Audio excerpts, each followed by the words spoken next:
നമസ്കാരം. ഒരു ലോകേഷ് ആരാധകൻ എന്ന രീതിയിൽ സത്യം പറഞ്ഞാൽ എനിക്ക് നല്ല വിഷമമുണ്ട്.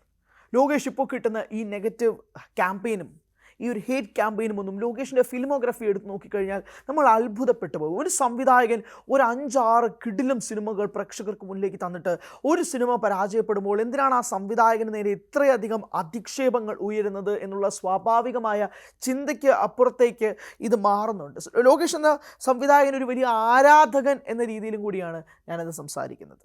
ലോകേഷ് ഒരു വലിയ അബദ്ധം കൂലിയിൽ കാണിച്ചിട്ടുണ്ട് എന്നുള്ളതാണ് പ്രേക്ഷകർ പറയുന്നത്. അത് സിനിമയുടെ ലോജിക്കോ സിനിമയ്ക്കുള്ളിലെ ചോദ്യങ്ങളോ ഉത്തരങ്ങളോ ഒന്നുമല്ല.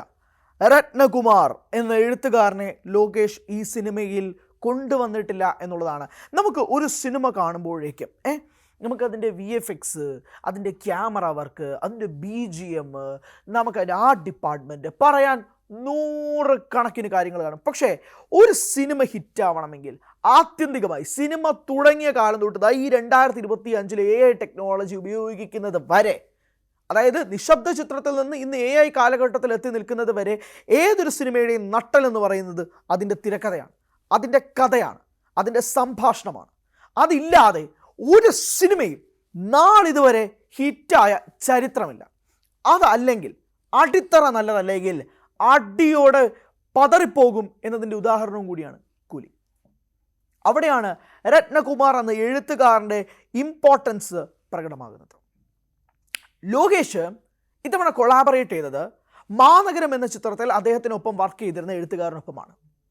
അതിനുശേഷം ലോകേഷ് ചെയ്ത സിനിമകൾ നോക്കിക്കേ. കൈദി, മാസ്റ്റർ, വിക്രം, ലിയോ, ഈ സിനിമകളിലെല്ലാം ലോകേഷിൻ്റെ വലം കൈയായി ഉണ്ടായിരുന്ന വ്യക്തിയാണ് രത്നകുമാർ. രത്നകുമാറിനെ പാടെ ഒഴിവാക്കിയത് തന്നെയാണ് ലോകേഷിന് ഈ സിനിമയിൽ കിട്ടിയ കരണത്തടി എന്നുള്ളതും കൂടി പറയേണ്ടി വരും.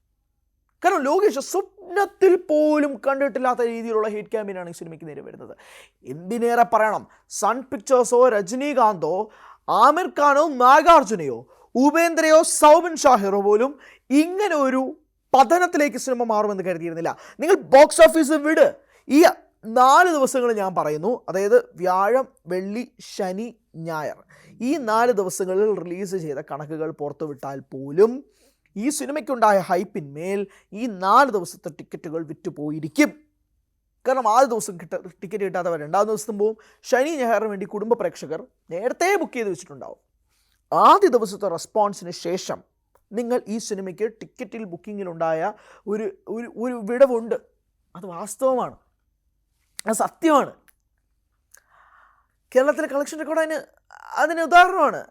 20 കോടി കളക്ട് ചെയ്ത കൂലി, ഈ 20 കോടിയിൽ 75% ടിക്കറ്റ് ബുക്കിംഗ് ഉണ്ടായിരിക്കുന്നത് പ്രിയപ്പെട്ട പ്രേക്ഷകരെ അത് സിനിമയുടെ റിലീസിന് മുന്നെയാണ്.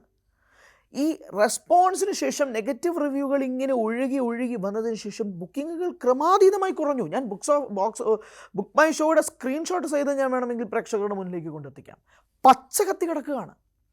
ഒരു രജനി ചിത്രത്തിൻ്റെ ആദ്യ വാരാന്ത്യം അതിനുശേഷം തുടങ്ങുന്ന ഒരാഴ്ചയിൽ പോലും പച്ചയാണ്. ഞാൻ പറയുന്നത് ഒരു വർക്കിംഗ് ഡേയുടെ കാര്യമല്ല പറയുന്നത്, ഞാൻ പറയുന്നത് ഒരു ഹോളിഡേയുടെ കാര്യമാണ് പറയുന്നത്.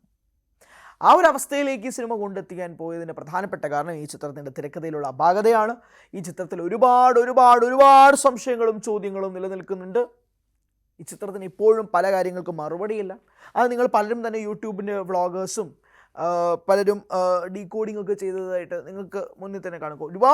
ഒരുപാട് വ്ളോഗേഴ്സ് ഇതെന്താ ഇങ്ങനെ, അതെന്താ അങ്ങനെ എന്നുള്ള തുടങ്ങി നിരവധി ചോദ്യങ്ങളൊക്കെ ഉന്നയിച്ചിട്ടുണ്ട്. അതുകൊണ്ട് തന്നെ നിങ്ങൾക്കതൊക്കെ കണ്ടിട്ടുണ്ടാവും. അതിനെല്ലാം കാരണം എന്താണ്? അതിനെല്ലാം കാരണം തിരക്കഥയാണ്. അതിനെല്ലാം കാരണം അടിത്തറയുള്ളൊരു തിരക്കഥ ഇല്ലാത്തതാണ്. അവിടെയാണ് രത്നകുമാറിൻ്റെ പ്രസക്തി ഏറുന്നത്. അതുകൊണ്ട് തന്നെ ലോകേഷ് കൈദി 2 എന്ന ചിത്രവുമായിട്ട് വരുമ്പോൾ ആദ്യം വിളിച്ചതാരെന്നറിയോ? രത്നകുമാറിനെയാണ്. ഈ സിനിമയുടെ പരാജയം എന്ന് തന്നെ ഞാൻ പറയും. അത് നിങ്ങൾ ബോക്സ് ഓഫീസ് കളക്ഷൻ വെച്ചല്ല ഞാൻ പറയുന്നത്, പ്രേക്ഷകരിൽ എത്ര പേർക്ക് ഇഷ്ടപ്പെട്ടു എന്നുള്ള കണക്ക് വെച്ചിട്ടാണ് പറയുന്നത്. കൂലി എന്ന ചിത്രത്തിന് ലോകേഷിന് ഏറ്റുവാങ്ങേണ്ടി വന്ന ഈ തിരിച്ചടി അത് മറികടക്കണമെങ്കിൽ ലോകേഷ് കമൽഹാസനെ കൊണ്ടുവന്നിട്ടോ കാർത്തിയെ കൊണ്ടുവന്നിട്ടോ സൂര്യയെ കൊണ്ടുവന്നിട്ടോ വിജയെ കൊണ്ടുവന്നിട്ടോ രജനിയെ കൊണ്ടുവന്നിട്ട് കാര്യമില്ല. തിരക്കഥ വേണം. ആ തിരക്കഥയ്ക്കാണ് രത്നകുമാറിനെ ലോകേഷ് പോയി സമീപിക്കുന്നതും. കൈദി 2 ആദ്യം ബ്ലോക്ക് ചെയ്യുന്ന രത്നയാണ്. രത്ന നീ വരണം, നീ ഇല്ലെങ്കിൽ ഇത് ശരിയാവില്ല എന്ന് രത്നയോട് പറയുകയും അത് സമ്മതം മൂളുകയും ചെയ്യുന്നത്. കാരണം രത്നയുടെയും കൂടെ ഒരു ലോകമാണ് കൈതി. അപ്പോൾ അവിടേക്ക് കൈതി 2 വരുമ്പോൾ രത്നയില്ലാതെ ലോകേഷില്ല. അതുകൊണ്ട് തന്നെയാണ് രത്നയെ ഒഴിവാക്കിക്കൊണ്ട് കൂലി ചെയ്തത്. അതെന്ത് കാരണം കൊണ്ടാണെന്ന് ഇപ്പോഴും വ്യക്തമല്ല. പക്ഷെ രത്ന ഈ പ്രോജക്റ്റിലില്ല. അതിൻ്റെ എല്ലാ ദൂഷ്യഫലങ്ങളും ഈ സിനിമയ്ക്ക് ഉണ്ടായിരുന്നു. അതിന് കിട്ടിയ ഏറ്റവും വലിയ തിരിച്ചടിയും കൂടിയായിരുന്നു അത്. അതുകൊണ്ട് തന്നെ രത്നയില്ലാതെ ഇനി ലോകേഷ് ഒരു കളി കളിക്കില്ല എന്നുള്ളതും വ്യക്തമായി കഴിഞ്ഞു. തുടർന്നുള്ള ലോകേഷ് ചിത്രങ്ങളിലൊക്കെ തന്നെ രത്നയുടെ സാന്നിധ്യം ഉണ്ടാകും എന്നുള്ളതും മനസ്സിലാവും.